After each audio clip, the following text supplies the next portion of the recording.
Усім прывітанне яшчэ раз з вами па-ранейшаму і насуперак усяму Зміцер Лукашук. Мы працягваем наш стрым, абмяркоўваем падзеі ў Беларусі і за яе межамі у супольным праекце Еўрарадыё і Е-прамовы. Ну, зараз акцэнт зробім на тым, што адбываецца за межамі Беларусі, прычым за вельмі далёкімі межамі дацягнуліся рукі Еўрарадыё з варшаўскай студыі ажно да ЗША праз Атлантыку, і з намі на сувязі медыа-эксперт, эксперт-аналітык iSense Серж Харитонов. Добрый дзень, Серж.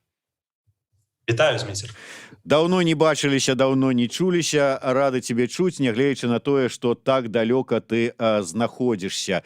І, Серж, давай я пачну, можа быць, з такой ужо далёкай па інфармацыйных нашых, как бы так, як колькі жыве навіна, інфармацыя, то гэта час, можна сказаць, яшчэ, я не ведаю, дыназаўраў. Але, тым не менш, сустрэча Ціханаўскай і Байдена, гэты візіт у ЗША. Скажы, на сёння пра яго ўжо там у ЗША забыліся, ці кругі па вадзе яшчэ ідуць? Я думаю, што не забыліся. Гэта, конечно, нечаканае пытанне. Перш за ўсё, я таксама хацеў бы сказаць, што вельмі прыемна цябе пабачыць нават у такім фармаце. Што датычна гэтай сустрэчы, канешне, праца працягваецца, і, наколькі мне вядома, офіс Светланы Ціханаўскай працягвае працу і кантакты з амерыканскай палітычнай элітай.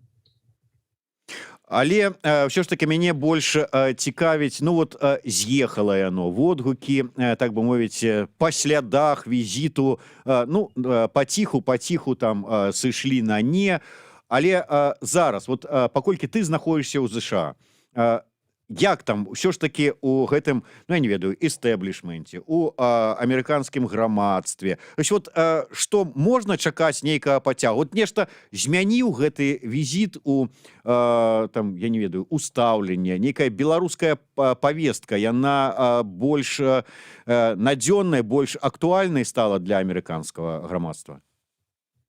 Я бы сказаў, што самае галоўнае гэта тое, што Беларусь увогуле з'явілася на амерыканскай мапе, скажем так, бо да гэтага пра Беларусь не надта ведалі, і гэтая краіна была нават не тое, што не ў цэнтральным фокусе, а ўвогуле была не ў фокусе амерыканскага грамадства, але, канешне, ўсё змянілася спачатку у жніўні мінулага года, а затым яшчэ адным вельмі значным фактарам быў захоп самалёта Ryanair, пасля якога пра Беларусь вельмі добра памятаюць дагэтуль, і, канешне, візіт Светланы Ціханаўскай яшчэ дадаў больш імпэту для амерыканцаў шукаць інфармацыю пра тое, што такое Беларусь і дзе гэтая краіна знаходзіцца. Зразумела, што калі падзеі адбываюцца і пасля інфармацыйны шум сыходзіць, то для большасці грамадства некаторыя пытанні, праблемы становяцца менш актуальнымі, яны менш цікавяцца, напрыклад, пытаннем Беларусі. Зараз нельга сказаць, што Беларусь гэта зноў уже цэнтральная тэма,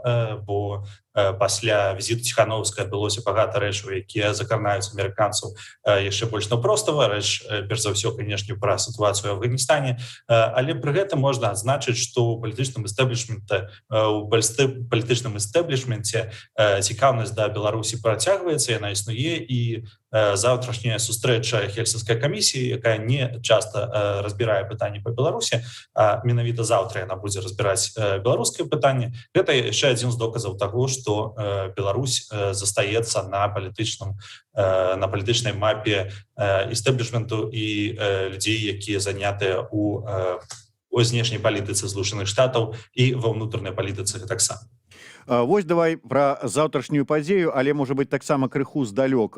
Беларусы, асабліва тыя, каму давялося звярнуцца па пэўную там дапамогу юрыдычную ці прававую да праваабаронцаў беларускіх, яны ведаюць, што такое беларускі Хельсінскі камітэт. Гэта праваабаронцы. Хельсінская камісія ЗША. Гэта што?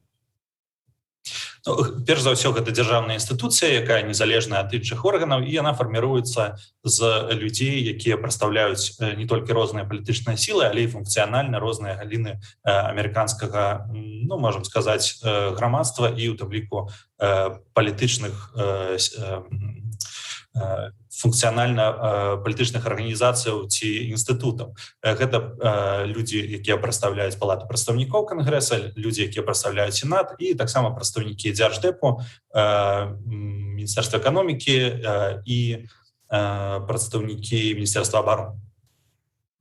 І в прынцыпе-то якія пытанні гэта Хельсінская камісія разглядае? Ну вот заўтра асноўная тэма, вот ты сказаў, заўтра будзе пытанне Беларусі, але пытанне Беларусі ці беларускае пытанне гэта даволі шырокае такое вызначэнне. Што канкрэтна?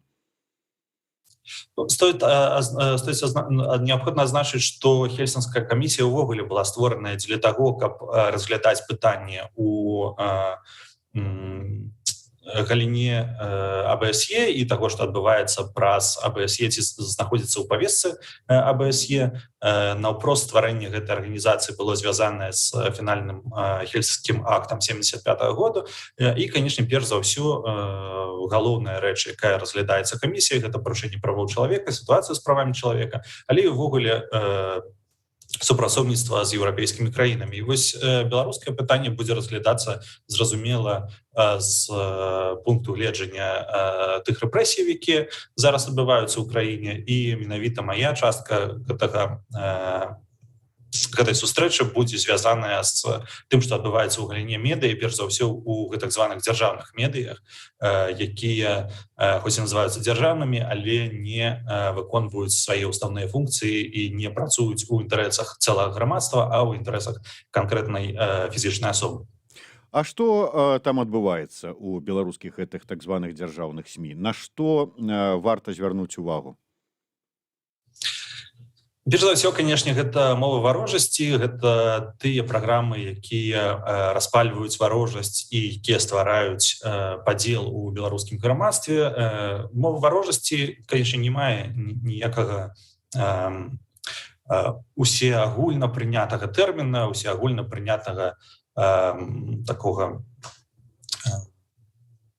такой формы, але пры гэта можна казаць, што мова варожасці гэта фармат працы медыяў, фармат працы прадстаўнікоў медыаарганізацый, якія заклікаюць да гвалту, якія заклікаюць да падзелу, якія заклікаюць да дыскрымінацыі людзей па канкрэтных прынцыпах і групаў па канкрэтных прынцыпах. І вось у Беларусі мы менавіта назіраем вось гэты феномен, калі за бюджэтныя сродкі тое, што называецца дзяржаўнымі медыя, распальвае варожасць да канкрэтных групаў на палітычных, на грунце палітычных поглядаў, на грунце поглядаў на сацыяльную сітуацыю. І перш за ўсё, канешне, гэта датычна крытыкаў Александра Лукашэнкі. І гэта вельмі небяспечная сітуацыя, таму што вельмі падобны феномен адбываўся ў Руандзе на пачатку 90-х, дзе існавала так званае радыё «Тысяча холмов». І менавіта гэтае радыё было прызнанае пасля сканчэння генацыду ў гэтай краіне адным з арганізатараў генацыду, і менавіта распальванне варожасці праз гэтую радыёстанцыю, якая у сваім напаўненні незначна адрознівалася ад, напрыклад, праграмаў Рыгора Азаронка. Менавіта гэтае радыё ў выніку апынулася найбольш вядомым прыкладам гэтак званага радыё варожасці, вось менавіта спыненне працы падобных радыёстанцыяў і падобных тэлефарматаў. Гэта неабходная рэч для таго, каб у грамадстве усталяваўся мір і адзінства, пра якое часцяком кажуць прадстаўнікі гэтак званага прэзідэнта Беларусі. Але стоит адзначыць, што менавіта тыя людзі, якія больш за ўсё заклікаюць да адзінства і выкарыстоўваюць мову варожасці. Вось мы зараз абвінавачваем фактычна дзяржаўныя СМІ, ну, можа, не агулам, але там пэўныя праграмы тэлебачання ці там аўтараў газетаў у распальванні мовы варожасці. Але калі гучаць вось такія папрокі, то ў адказ яны кажуць: гэта свабода слова, вы што, супраць свабоды слова? Вот у нас такое меркаванне, мы яго выказваем, вот вам можна, а нам што, нельга, мы таксама маем права. Вот што вы адказаць можаце на гэты аргумент? Ну, перш за ўсё, пытанне ў тым, што свабода слова лімітаваная ў большасці краінаў Еўропы. У Злучаных Штатах, напрыклад, не існуе падобных абмежаванняў, але міжнароднае заканадаўства патрабуе, каб мова варожасці і заклікі да гвалту ці дыскрымінацыі былі забароненыя на дзяржаўным узроўні. І пры гэтым трэба адзначыць, што дзяржаўныя СМІ ці так званыя дзяржаўныя СМІ ўсё ж існуюць за агульныя грошы, за грошы ўсіх падаткаплацельшчыкаў. І калі б беларускія так званыя дзяржаўныя медыі давалі магчымасць выказвацца людзям з розных аспектаў, з усяго спектру грамадства, тады можна было б, канешне, казаць пра нейкую свабоду слова. А у выпадку, калі дзяржаўныя медыі выкарыстоўваюцца выключна для палітычнага прамоушана і заклікаў да гвалту супраць канкурэнтаў канкрэтнага палітычнага дзеяча, гэта, канешне, не мае ніякага дачынення да свабоды слова, таму што менавіта той фармат працы дзяржаўных медый, перш за ўсё тэлебачання, які існуе зараз, ён і з'яўляецца сам па сабе такім канкрэтным прыкладам абмежавання свабоды слова ў Беларусі. Серж, ну мы давно знаёмыя, і я ведаю цябе як прафесійнага журналіста ў тым сэнсе, што ты заўсёды прытрымліваўся, ну, как бы, такой нейтральнай пазіцыі. Неважна, хто не правы, ты заўсёды казаў, што вось тут такая вось сітуацыя. Вот скажы мне шчыра, вот як прафесійны журналіст, СМІ з другога боку, ось ці заўсёды яны вытрымліваюць нормы, і ці можна іх сказаць, што вот там-то вось гэтыя ўсе там азаронкі, мукавозчыкі, ўсе астатнія, яны вот такія распальнікі варожасці, а вось тут з гэтага боку ўсе белыя і пушыстыя. Узмейстер, ну ты хочаш, напэўна, каб мяне спалілі на вогнішчы як ведзьмака калегі па журналісцкай працы. Я бы сказаў так, што з большага беларускія недзяржаўныя медыа спрабуюць працаваць па стандартах журналістыкі, спрабуюць не выкарыстоўваць мову варожасці, але зразумела, што не заўсёды гэта атрымліваецца, і не заўсёды гэта атрымліваецца рабіць не толькі ў журналістаў, але і ў блогераў. І калі казаць, напрыклад, пра тэлеграм-каналы, то ў тэлеграм-каналах мова варожасці выкарыстоўваецца досыць шырока, і гэта, напэўна, адзін з вынікаў таго інфармацыйнага і эмацыйнага фону, які ўсталяваўся ў грамадстве пасля жнівеньскіх падзеяў і нават напярэдадні гэтых жнівеньскіх падзеяў падчас прэзідэнцкай кампаніі. Я не магу сказаць, што не існуе таких адзінкавых прыкладаў выкарыстоўвання мовы варожасці ў незалежных медыях, але гэта ўсё ж не сістэмны фактар, не сістэмаўтвараючы фактар сістэмы недзяржаўных СМІ. Што датычна тэлеграм-каналу, так, там больш гібкія правілы, там больш гібкія фарматы, яны не прывязаныя, што важна, да стандартаў, напрыклад, журналісцкай працы, таму мова варожасці выкарыстоўваецца досыць шырока. Што датычна дзяржаўных медыа ці так званых дзяржаўных медыа, існуе цэлая калекцыя аўтараў, якія працуюць перш за ўсё на дзяржаўных медыа, гэта і прадстаўнікі так званай агенцыі тэлевізійных навінаў і прадстаўнікі тэлеканала СТВ, якія ў мінулым былі часцей блогерамі ці не займаліся прафесійнай журналісцкай працай. І вось менавіта гэтыя людзі з'яўляюцца чэмпіёнамі Еўропы па выкарыстоўванні мовы варожасці. І, як мне падаецца, апошнім разам падобныя прыклады ўжывання мовы варожасці ў шырокім фармаце на буйных медыапляцоўках выкарыстоўваліся толькі за часам югаслаўскіх войнаў, югаслаўскага канфлікту. Я хацеў спытацца, вот, чым гэта пагражае, вот, уся гэтая сітуацыя, калі там, можа быць, нават і з абодвух бакоў ідзе такое распальванне, ну, дзесьці з аднаго боку больш, з другога менш, але факт ёсць факт. І чым гэта пагражае? Ты вось прыгадаў, канешне, Руанду, Югаславію, але калі браць беларускае грамадства, Беларусь, вот, памяркоўных талерантных беларусаў, на іх это ўздзейнічае, якія пагрозы нясе? Прапаганда несумненна дзейнічае на ўсіх, не ў залежнасці ад таго, наколькі памяркоўныя людзі, таму што кожны дзень, калі кожны дзень па тэлебачанні у прайм-тайм і асабліва ў выходныя заклікаць да гвалту супраць палітычных супернікаў нейкага канкрэтнага палітыка, то у супольнасці з'яўляецца адчуванне таго, што гэта нармальна, таго, што падобныя заклікі гэта норма, таго, што булінг канкрэтных людзей гэта норма, і што гэта і ёсць журналістыка. Канешне, ніякага дачынення да журналістыкі, тое, што называецца, напрыклад, на канале СТВ, аўтарскай журналістыкі не мае. Я ўсё ж хацеў бы адзначыць, што прыклады ўжывання мовы варожасці ў недзяржаўных медыа, яны хутчэй адзінкавыя, і там няма заклікаў да гвалту, няма заклікаў да дыскрымінацыі. Там могуць ужывацца асобныя словы ці асобныя выразы, якія, канешне, маюць прыкметы мовы варожасці, якія эмацыйна фарбаваныя, якія выдзяляюць ці падзяляюць беларускае грамадства на групы «мы» і «вы», «мы» і «яны», і ствараюць такі вобраз, што называецца, другога у філасофскім сэнсе.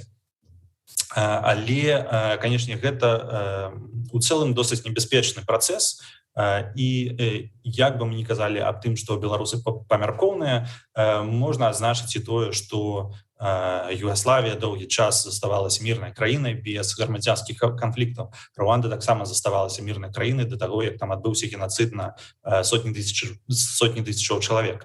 Таму, як мне падаецца, вельмі неабходна для самой сістэмы, для захавання грамадзянскага міру не ўжываць мову варожасці і адмовіцца ад стварэння падобных праграмаў і стварэння падобнага контенту, прабачце. Як мне падаецца, медыа, якія зараз кантралюе Александр Лукашенко, да гэтага не гатовы. Прытым хацелася б адзначыць, што ўсё ж тыя праграмы, у якіх больш за ўсё назіраецца мова варожасці, не з'яўляюцца самымі рэйтынгавымі і не ўваходзяць нават у топ-30 самых праглядаемых праграмаў, што пацверджае той факт, што падобныя праграмы не цікавыя для беларускай аўдыторыі, і беларуская аўдыторыя не надта адклікваецца на іх. Пры гэтым неабходна адзначыць, што існуе нават такая версія, што усе праграмы, якія распальваюць мову варожасці, якія заклікаюць да нейкіх гвалтоўных дзеянняў супраць прадстаўнікоў дэмакратычных сілаў ці супраць людзей, якія адкрыта не выказалі падтрымку Александру Лукашенку пасля жніўня мінулага года, былі ў нейкім сэнсе раскручаныя праз архітэктуру незалежных тэлеграм-каналаў, менавіта таму, што там досыць часта з'яўляліся героі кшталту Азаронка, яны набылі сваю папулярнасць, але сярод гледачоў тэлевізійнай аўдыторыі гэтыя людзі і іх праграмы не самыя папулярныя і не найбольш цікавыя для гледача. Таму, канешне, тут можна часткова згадзіцца з табою у тым, што магчыма, нейкіх шырокіх наступстваў можа і не быць, але мне падаецца, ўсё ж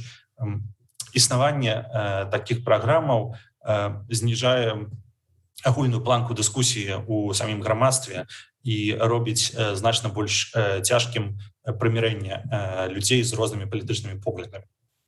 Ну, я яшчэ дадам, што ёсць такое меркаванне, маўляў, на раскрутку гэтых самых аўтараў адыёзных і іх праграм, іх выступаў ці іх калонак.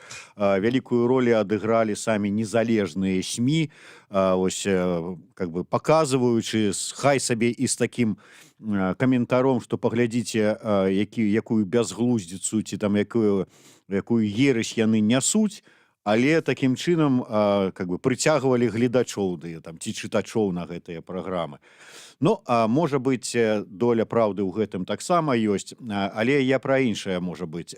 Серж, я не адзін раз чуў, што, маўляў, беларускае тое ж самае тэлебачанне найперш, але ўвогуле дзяржаўныя СМІ вельмі моцна змяніліся і вось набылі той акрас, які яны маюць цяпер, пасля таго, як восенню 2020 года сюды прыехаў дэсант маскоўскіх, там, расійскіх прапагандыстаў. Згодны ты ці не? І маўляў, што зараз вот па іх метадычках і працягваецца праца. Абсолютно. Як мы даведаліся, больш за 50 прадстаўнікоў расійскіх медыяў, перш за ўсё звязаных з арці, наведалі Беларусь у якасці замены для тых людзей, якія выйшлі на страйк альбо былі звольненыя па палітычных прычынах з белтэлерадыёкампаніі і працавалі гэтыя прадстаўнікі арці прыкладна з сярэдзіны жніўня, недзе паміж 16 і 19 жніўня яны першы раз прилетели ў Беларусь і заставаліся ў краіне недзе да снежня мінулага года. Неабходна адзначыць, што менавіта ў той час прапаганда набыла найбольш такія жорсткія рысы, яна стала вельмі наўпроставай, калі прапагандысцкія месаджы ствараліся просто зменаю карцінак, нават не відэа, а фотаздымкаў, якія не былі звязаныя з беларускім кантэкстам, выкарыстоўваліся нейкія карцінкі з бліжняга ўсходу, з вайсковых канфліктаў, якія там адбываліся, з рэвалюцыяў, якія адбываліся ў тым рэгіёне па незвязаных з Беларусю прычынах. І гэтыя карцінкі перамешваліся з вельмі жорсткімі месаджамі, звычайна адным словам, аб тым, што адбываецца ў краіне і як прапаганда ці палітычнае крыло, якое прытрымлівалася пазіцыя Лукашэнкі, ацэньвае тое, што адбываецца ў краіне. Конечно, гэта не магло не нанесці адбітак на працу беларускіх дзяржаўных медыяў. І прыкладна з гэтага часу мы назіраем, калі я кажу пра iSense, мы назіраем 25 наратываў галоўных, якія раней выкарыстоўваліся супраць Беларусі расійскім тэлебачаннем ці расійскімі прапагандысцкімі медыа, а зараз выкарыстоўваюцца самім беларускім тэлебачаннем. І гэта таксама досыць непрыемная рэч, таму што Расія рукамі такіх великадзяржаўных шавіністаў, якія працуюць на дзяржаўныя медыа Беларусі, зараз дасягае неабходных для яе мэтаў.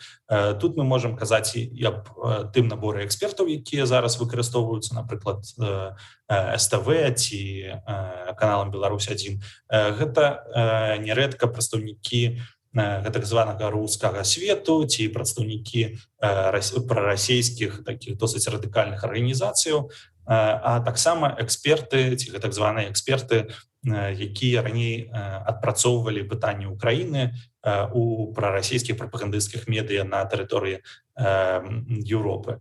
Пры гэтым неабходна адзначыць, што украінская арганізацыя «Дэтэктар медыа», гэта такі украінскі watchdog, які назірае за праявамі прапаганды ва ўкраінскай медыапрасторы, азначае, што з 15 экспертаў, якія з'явіліся, напрыклад, на беларускім тэлебачанні ўвосень, некаторыя нават ніколі не толькі не былі вядомыя як эксперты ці не валодалі экспертнымі ведамі, але і проста ніколі не з'яўляліся ва ўкраінскай медыапрасторы. Некаторыя былі звязаныя з вядомым алігархам Віктарам Медведчуком, якога называюць кумам Пуціна. Некаторыя былі проста актыўнымі прапагандыстамі расійскага свету, некаторыя прадстаўлялі рэжым Віктара Януковіча, які нясе адказнасць за тыя падзеі, якія адбыліся на Майдане ў 2014 годзе і прывялі да масавай гібелі людзей. Таму, канешне, мы можам несумнеўна казаць аб тым, што беларуская прапаганда зараз гэта нават не нейкі самастойны такі суб'ект прапаганды ва ўсходняй Еўропе, а такі проксі крамлёўскай прапаганды, які выкарыстоўвае супраць беларусаў усе тыя ідэалагемы, якія раней выкарыстоўвалі маргінальныя палітычныя сілы ці крамлёўскія тэлеканалы з Расіі. Але я ўжо, можа быць, крыху ў бок адыйду. Тваё проста меркаванне цікава. Як ты думаеш, якія мэты пераследуе тут Крэмль вось гэтай такой ідэалагічнай дыверсіяй? Выключна падтрымка Лукашэнкі? Конечно, не. Еще в минулым годзе эксперт Айсенс Андрей Елисеев написал великий артыкул об тым, что Лукашенко фактычна здаў інфармацыйны суверэнітэт у обмен на падтрымку Владимира Путина и открытую падтрымку расійскіх уладаў пасля сфальсифікаваных выбораў.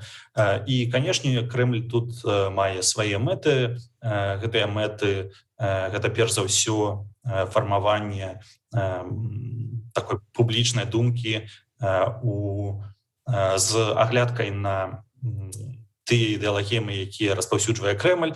Гэта і рускі свет, гэта і адмова ад нацыянальных каштоўнасцяў гісторыі і беларускіх сімвалаў, гэта адмова ад поглядаў на сітуацыю з нацыянальнага боку, але не, напрыклад, расійскага боку, у чым зацікаўлены расійскія ўлады.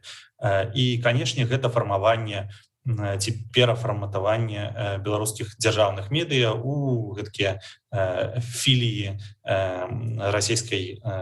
расійскіх медыяструктураў. Канешне, гэта не адбываецца на юрыдычным узроўні. Тэлеканал БТ застаецца дзяржаўнай маёмасцю, але пры гэтым тыя ідэалагемы і тыя ідэі, якія прасоўваюць гэтыя медыа, ствараюць адчуванне, што гэтыя медыа больш падобныя на філіялы расійскіх тэлеканалаў, чым на нацыянальныя СМІ Беларусі, менавіта таму, што яны часцяком ацэньваюць тыя ці іншыя падзеі з пункту гледжання грамадзянаў Расіі ці чалавека, для якога Расія, а не Беларусь, з'яўляецца радзімай і краінай грамадзянства. Таму, канешне, Кремль адпрацоўвае менавіта тое, што ён рабіў да гэтага ва ўкраіне. Яшчэ адна важная рэч, гэта тая самая мова варожасці, якая выкарыстоўваецца ў Беларусі і падзяляе беларусаў на правільных і неправільных, на добрых і тых, хто з'яўляецца агентамі дзярждэпу, захаду, жыдамасонам ці рэптилоідам. Усе гэтыя тэхналогіі Кремль выкарыстоўваў ва ўкраіне напярэдадні 2014 году. І, канешне, было б няблага, каб тыя, хто называюць себе зараз беларускімі ўладамі, ўсё ж спынілі выкарыстоўванне расійскіх наратываў у інфармацыйнай прасторы Беларусі і ў інфармацыйнай палітыцы беларускіх медыяў, перш за ўсё дзяржаўных тэлеканалаў. Серж, ну вось заўтра пра ўсё гэта ты будзеш гаварыць у Хельсінскай камісіі ЗША.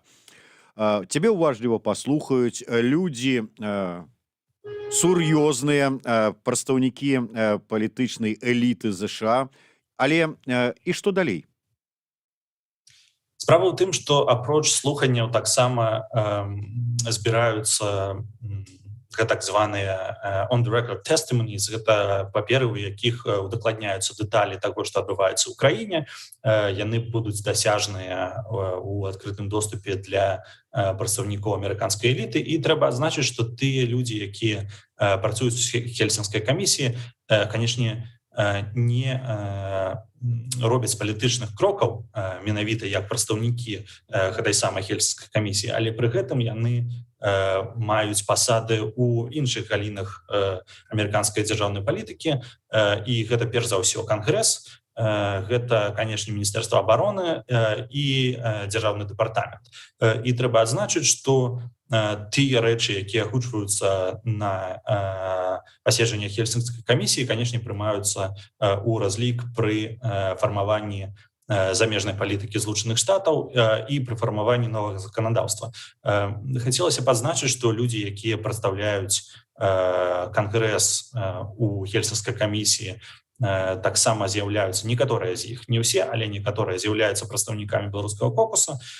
І трэба адзначыць, што тыя факты, якія будуць заўтра агучаныя мною і іншымі сведкамі падзеяў у Беларусі, будуць несумненна прынятыя ў разлік, будуць несумненна фактамі, на якіх будзе выбудоўвацца амерыканская знешняя палітыка і палітычныя рашэнні, у тым ліку новае заканадаўства. Трэба адзначыць, што, напрыклад, новы санкцыйны рэжым супраць расійскіх тэлеканалаў, супраць Russia Today, прадстаўнікоў расійскіх медыяў, якія удзельнічалі у сумеснай крамлёўска-лукашэнкаўскай аперацыі са жніўня па снежань 2020 года, ці нават далей, калі гэтыя факты стануць вядомыя, могуць апынуцца пад санкцыямі. Апроч таго, трэба адзначыць, што існуе магчымасць поўнай забароны аккаунтаў ці блакавання аккаунтаў гэтак званых дзяржаўных медыяў Беларусі і прадстаўнікоў сістэмы прапаганды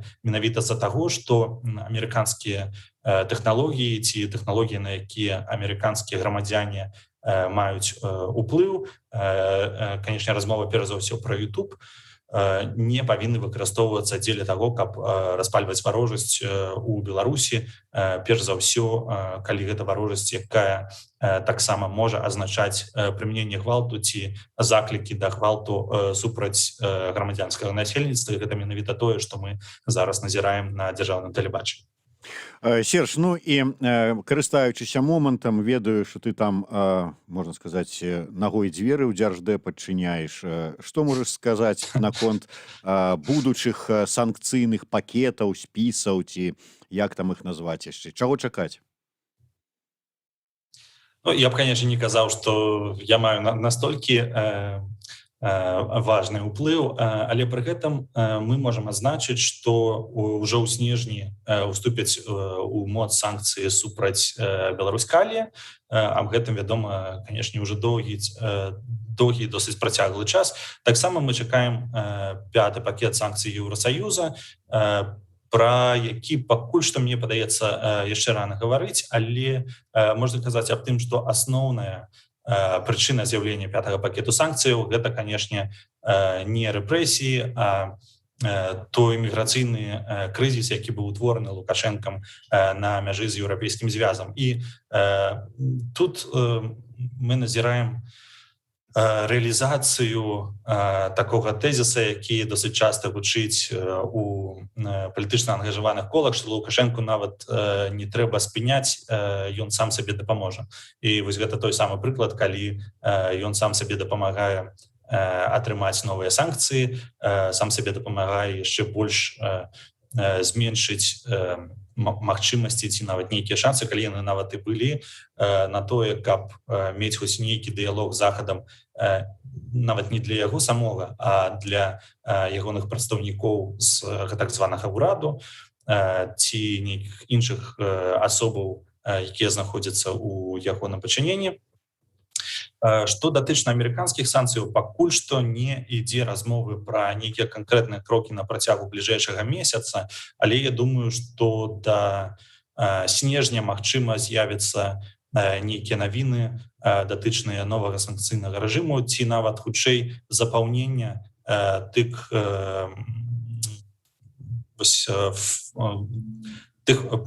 яшчэ пустых ячэек з executive order Джо Байдена, у якіх будуць назвы канкрэтных асобаў і канкрэтных беларускіх арганізацыяў. Хутчэй за ўсё, амерыканскія санкцыі новыя будуць звязаныя з новым пакетам санкцый Еўрапейскага звязу з-за таго, што Злучаныя Штаты і ЕС вырашылі працаваць у дачыненні санкцыяў да беларускага рэжыму разам і супрацоўнічаць па гэтым пытанні.